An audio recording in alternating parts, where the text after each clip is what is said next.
रात को मिट्टी की चूल्हे पर अपने परिवार के लिए खाना बना रही होती है, जिस वजह से घर में काफी गर्मी होने लगती है। माँ, पहले से ही इतनी गर्मी है, ऊपर से हमारी ओपन रसोई होने की वजह से जब तुम खाना बनाती हो तो गर्मी और ज्यादा बढ़ जाती है। राजू बेटा, तू सोच, जब तुझे इतनी गर्मी लग रही है तो तेरी माँ कैसे इतनी गर्मी में खाना बना रही होगी, और ऊपर से तू है जो शिकायतें कर रहा है। दादी, आपको पता है मेरी दोस्त रिया के घर में ऐसी लगी है, उसकी माँ ऐसी में खाना बनाती है, और मेरी एक और दोस्त है, उनकी तो शीशे की रसोई है। हम भी अपनी रसोई उनके जैसी नहीं बना सकते क्या, ताकि माँ को गर्मी ना लगे और ना ही हमें। मासूम राजू की बातों का जवाब ना तो आशा के पास था और ना ही शीतल के पास।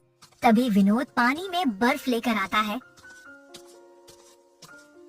जिसे देख राजू बोलता है, माँ देखो पापा आज फिर से बर्फ लेकर आए। पापा, आप जैसे ठंडा पानी पीने के लिए बर्फ लाते हो क्या? वैसे रसोई ठंडी करने के लिए बर्फ नहीं ला सकते माँ? कितना अच्छा होता ना अगर हमारी रसोई बर्फ की बन जाती है। बेटा, ये सब सिर्फ कहानी में अच्छे लगते हैं, हकीकत में न तो ऐसा कभी कुछ होता है और ना ही कभी हो पाएगा। अब बातें हो गई हो तो खाना खा लेते हैं, खाना बन चुका है। कुछ ही देर में पूरा परिवार बैठकर खाना खाता है। अब इसी तरह कुछ दिन बीत जाते हैं और घर में कदम रखते ही सभी के पसीने छूटने लगते हैं। तो वहीं घर से बाहर निकलते ही तेज धूप में शरीर जलने लगता है। ऐसे ही एक दिन, बहू मेरे लिए एक गिलास नींबू पानी बना दे, बाहर बहुत धूप है, खेत से आम तोड़ कर लाई हूँ, शाम को तू आम की सब्जी बना लेना। माँ जी, नींबू पानी किसका बना दूं? घड़ा टूट चुका है और बर्फ वाला पानी ज्यादा देर ठंडा नहीं रहता, बर्फ पिघल चुकी है। अब तो रात को ही विनोद जी बर्फ लेकर आएंगे। शीतल और उसका परिवार काफी गरीब था। पूरा परिवार जैसे तैसे गर्मी चल रहा होता है। रात को एक बार फिर विनोद बर्फ लेकर आता है, पर इस बार वह पूरी बर्फ की सिली लेकर आता है, जिसे देख पूरा परिवार हैरान हो जाता है। आप बर्फ की सिल्ली क्यों लेकर आए हैं सिली? जानते हैं ना, रात भर में पूरा बर्फ गलकर पानी हो जाएगा। शीतल, मैं तो बर्फ का एक छोटा सा टुकड़ा लेकर आ रहा था, तभी रास्ते में एक बूढ़ी औरत मिली जो कि बर्फ बेच रही थी। खुद बर्फ बेच रही थी पर प्यास से तड़प रही थी, तो मैंने एक छोटी सी पानी की बोतल खरीद कर उस अम्मा को पिलाई और बदले में उसने अपनी मुझे पूरी बर्फ की सिल्ली ही दे दी और कहने लगी, इसे घर ले जाकर तोड़ देना, कुछ चमत्कार होगा। मुझे तो कुछ समझ ही नहीं आ रहा, मैं क्या करूं अगर इसे तोड़ने से हमारे साथ कुछ गलत हो गया तो। बेटा, तूने किसी की मदद करी है, क्या पता इंसान के रूप में वह औरत भगवान हो जो हमारी परीक्षा लेने आया था। अब उसने कहा है तो तोड़ कर देखे। माँ की बात सुनकर वो बर्फ की सिल्ली तोड़ देता है और बर्फ की सिल्ली को तोड़ते ही वह देखते हैं कि और बर्फ की सिल्लियाँ बन चुकी हैं। वो जैसे जैसे बर्फ की सिल्ली तोड़ते जाते वैसे वैसे बर्फ की सिल्ली बढ़ती जाती है। माँ शीतल, ये कैसा चमत्कार है? हम जितने टुकड़े बर्फ के कर रहे हैं उतनी सिल्ली अपने आप आ रही है, और ये बर्फ तो गल भी नहीं रही। कितनी ठंडी है ये।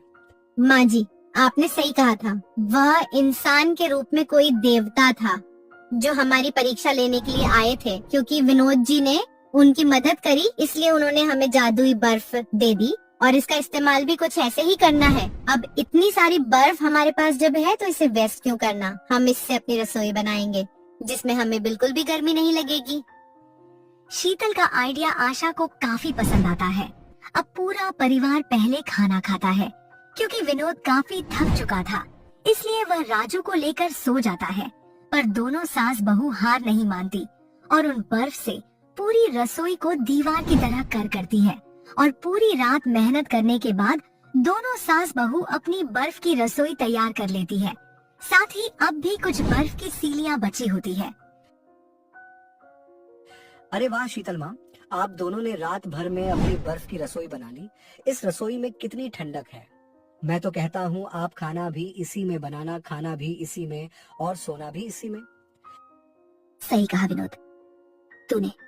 और सबसे अच्छी बात तो यह है कि बाहर से यह बर्फ की रसोई साधारण रसोई जैसी दिखती है, किसी को पता नहीं चलेगा कि हमारी बर्फ की रसोई है। और माँ, हमारे पास कितनी सारी बर्फ बची है, अब तो मैं शरबत बनाकर पीऊंगा और स्कूल ठंडा पानी लेकर जाऊंगा। हाँ राजू, क्यों नहीं विनोद। बेटा, मैं क्या कह रही थी, हमारे पास इतनी सारी बर्फ है, इसको जितना तोड़ो वो उतना ही बढ़ जाता है। क्यों ना तू मेहनत मजदूरी का काम छोड़कर बर्फ बेचने का काम करे। गर्मी का समय है, हर किसी को बर्फ चाहिए होती है, चाहे वह जूस वाला हो या हम जैसे गरीब इंसान। आप सही कह रही हैं माँ, मैं आज ही एक बर्फ की सिली बेचने जा रहा हूँ। अगर कमाई अच्छी हुई तो इसी का व्यापार करूँगा। विनोद को अपनी माँ और बीवी की बातें काफी अच्छी लगती है, इसीलिए वह एक बर्फ की सिली बाजार बचने के लिए ले जाता है, जहाँ उसकी कमाई अच्छे से होती है। तो वहीं दोनों सास बहू पूरे दिन रसोई में बैठी रहती और शाम को बर्फ से एक चूल्हा बनाती है और उसी पर खाना भी। माँ जी देखिए ना, यह बर्फ तो हमारे मुताबिक काम कर रहा है। मैंने बर्फ का चूल्हा बनाया ताकि मुझे बार बार मिट्टी से लिपाई न करनी पड़े। और देखो कितना अच्छी बर्फ का चूल्हा बनकर तैयार हो गया, जो पिघल भी नहीं रहा, और मैं इस पर बहुत अच्छे से खाना बन पा रही हूँ। अब खाना बनाते हुए ग्राम भाप नहीं, ठंडी भाप आ रही है। हाँ बहू, देख रही हूँ मैं, कितना अच्छा लग रहा है। अपने बर्फ की रसोई में राजू के जुबान पर साक्षात सरस्वती माता बैठी थी। उसने जो कहा वह सच हो गया। माँ तुम्हें पता है, मेरी दोस्त के घर में ऐसी लगी है, उसका घर भी इतना ठंडा नहीं रहता जितनी ठंडी हमारी रसोई है। मैं तो रसोई में ही सोऊंगा अब। सास बहू मेहनत करके बर्फ की रसोई बना लेती है और इसका फायदा पूरा परिवार उठना है। रात को विनोद भी सारी बर्फ बेचकर घर आता है और सीधा रसोई में बैठ जाता है। पहले घर आता था तो रसोई में कदम रखने का दिल नहीं करता था, और अब रसोई से बाहर जाने का दिल नहीं करता। हमारी बर्फ की रसोई कितनी ठंडी है, और यह सब कुछ आप दोनों की मेहनत की वजह से हुआ है, क्योंकि आपने हमारी ओपन रसोई को बर्फ वाली रसोई बना दी।